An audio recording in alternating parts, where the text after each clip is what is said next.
future is now.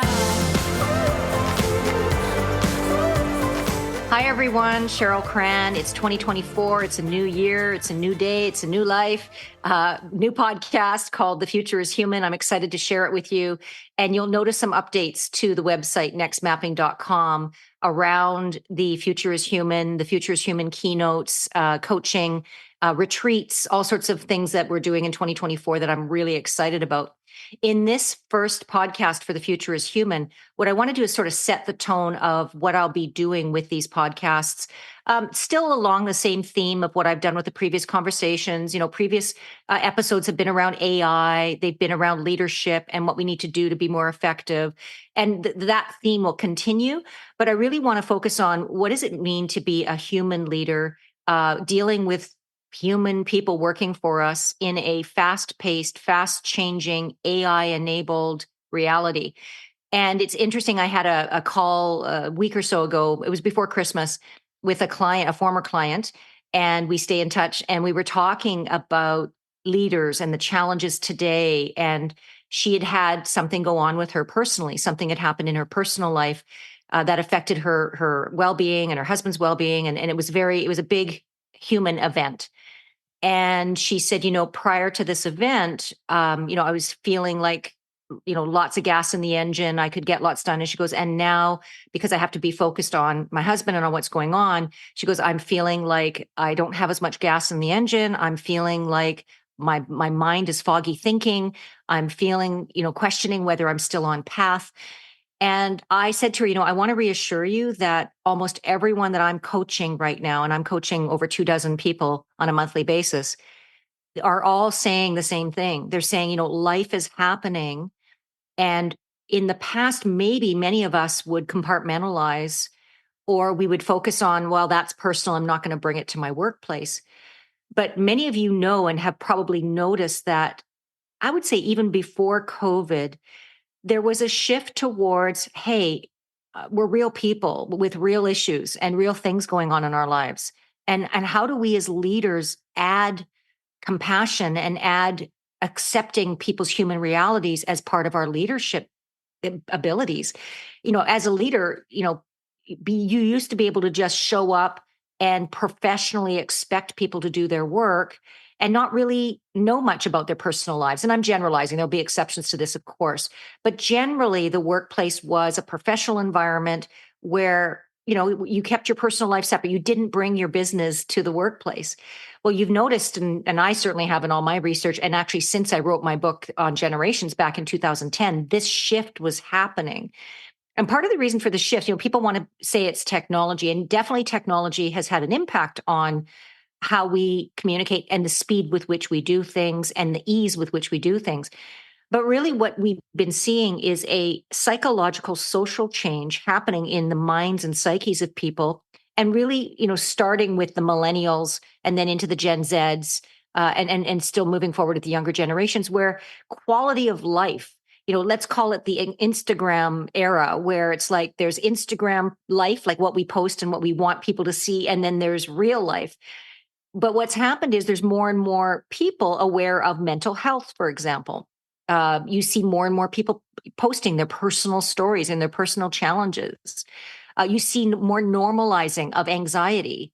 So all of these things are social, psychological shifts in the human mindset. And of course, that's impacting the workplace. And the leaders who are struggling the most with all of this are the ones who are like, whatever happened to just showing up and doing your work and really having this expectation that people will just do their job regardless of what they have going on in their lives. And then there's a whole other group of leaders who have really recognized that the more that they can accept the reality that their teams have real personal life issues, impacting their work and working to be supportive and working to be collaborative and working to point them in resources that can help them. Those leaders are really succeeding in this environment. Now, I just had a call actually with a colleague who said that, he had someone come to him and openly say that she was struggling with some of the political issues that were going on right now personally. And he felt that that was very progressive and much more open than an employee might have been even 5 years ago. They might not even have said, look, I've got anxiety because of what's going on in the world. This is all, in my opinion, it's positive, because if you think about why you became a leader in the first place, it was to help people grow. It was to help them learn, to watch them succeed. If we keep that main, reason of our why are we leaders? That is what can keep us as our grounded self. And rather than get overwhelmed by the human realities of the people that we're working with and beside, and colleagues and suppliers, and all the humans we interact with, I believe we're being, I don't know, developed to build our human muscle here. I believe that everything that's happened and is happening is to help us be better humans.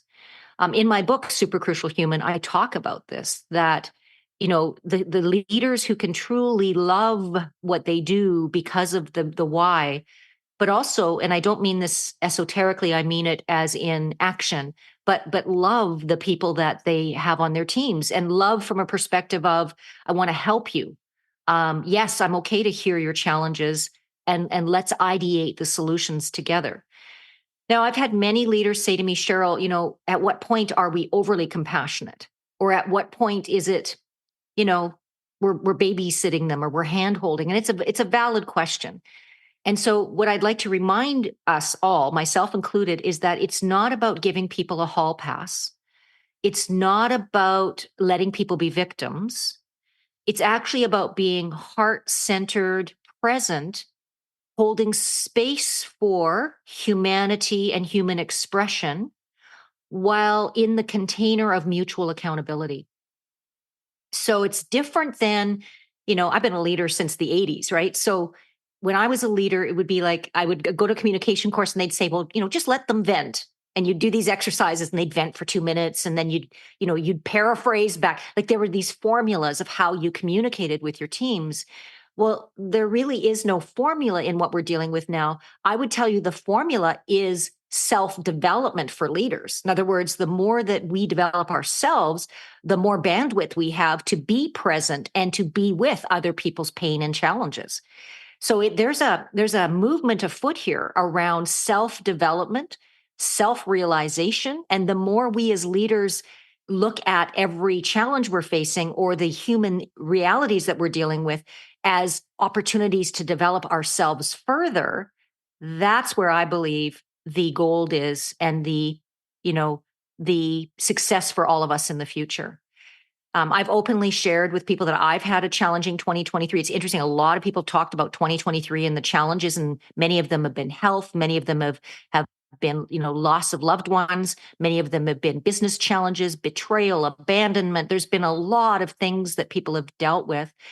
And when I ask them, so on the other side of it, or even as you're still going through it, what do you think, when you look for the rationale or the reason or the energy of what you're going through, what comes to you? And generally people say it's because I'm supposed to be a kinder, better human. I'm supposed to be a better person. This is making me be better. And so although that might not be, exciting, or you might not be jumping up and down at that, I do feel that if you were to focus on 2024 as the year of being human, meaning how do we individually become better humans? And then how do we treat everybody we interact with human to human?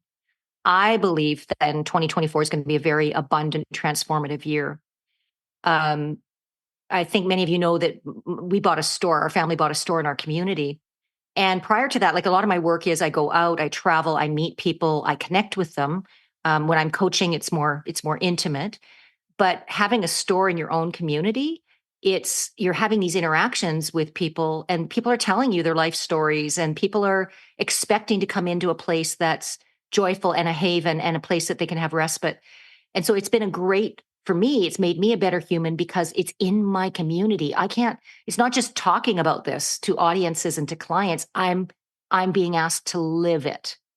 And I'm so grateful for that. It's not easy because when you're in community, obviously there's things that you have to deal with. It's a small community. There's that small town, but at the same time, I look at it as, wow, everything that's happening is happening for me to become a better human. And therefore, I can share and be more abundant and add more value and really show up in a place of contribution, which I know if you're listening or watching, that's really what we all want as humans. We want to be seen. We want to be able to contribute. We want to make lives better for other people. We want to have successful relationships. We want love. And without this, if we talked about this 5 years ago, people would be poo-pooing it. Oh, we don't have time for this. It's all about productivity, profitability. Obviously, being in business means we still want to be profitable. And yes, we want our teams to be productive. But at the end of the day, it's really about how did we get there?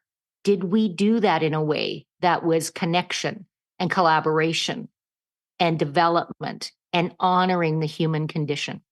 So yes, this new podcast is all about being human. And I'm going to share examples of that in podcasts. I'm going to be sharing with guest speakers that I'm going to have in the lineup over the year that are going to share from their vantage point as leaders how their situations and their circumstances are causing them to have a more human developed style of leadership. So stay tuned. Thanks for joining me on this first episode of The Future is Human.